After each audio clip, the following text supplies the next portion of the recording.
It's the 19th edition of the prestigious Irish Open 10-pin bowling championships at the Leisureplex Centre in Stillorgan, South County Dublin.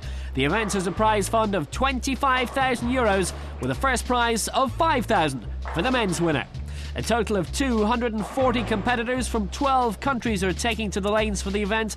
Losing out in the early rounds are last year's Irish national champion Sean McDonnell and Amy Kelleher. Competing in the fourth round of 18 bowlers for a place in the last 10 is Ireland's Stephen O'Connor. Irish player Alan Gibbons from Stillorgan makes it through to the last 10 and a round-robin competition with the top 4 going on to compete in the stepladder final. Fourth plays third, the winner of that match takes on second, and the winner of that faces the round-robin winner for the title.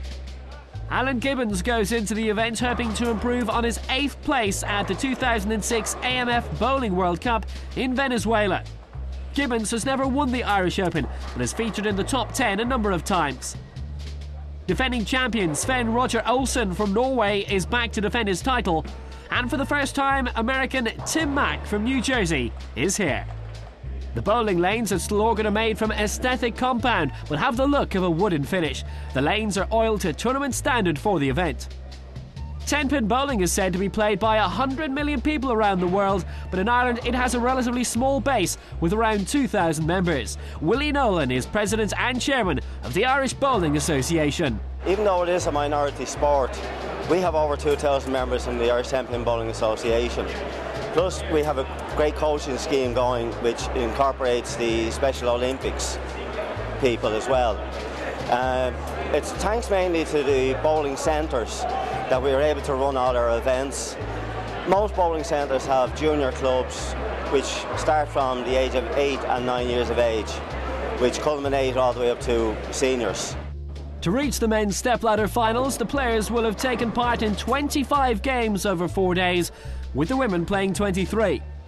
Stuart Williams of England beats Norwegian Sven Roger Olsen 226 to 201. Williams then goes on to defeat Stuart Menace of Canada 256 to 211. The title match pairs Williams against England's Nick Froggatt. And those 2 matches in a row stretched Williams to a point where he would be no match for Froggatt, winning through rather easily in the end, 262 to 165 in the Irish Open final. In the first game of the women's stepladder final, Dykes plays Nina Flack, who was 5th in last year's event. Dykes would come out on top of Flack by 32 pins, 225 to 193. So Dykes into the next round of the stepladder final against Nikki H. This a more slender victory, just by 21 for Dykes, 247 to 226, meaning for Karina Dykes a spot in the grand final against Kirsten Penny. It wouldn't ultimately turn out to be as tight a final as might have been anticipated, and a great result for Dykes, 258 to 216, victory in her favour, and she becomes Ireland's first ever women's winner in this championship. I got involved in Tallaght when there was junior leagues. My mum joined me up in the junior leagues and I just kept going from there. There's not many Irish ladies that compete. A lot of the juniors, when they are playing and to go to the next stage, like adult section, they kind of drop out. There would only be about 20 women that would compete in major tournaments in Ireland. We don't have that many. Start off in the leagues. There's leagues in every centre. Tallaght mainly does junior leagues on a Saturday morning. There's coaching beforehand.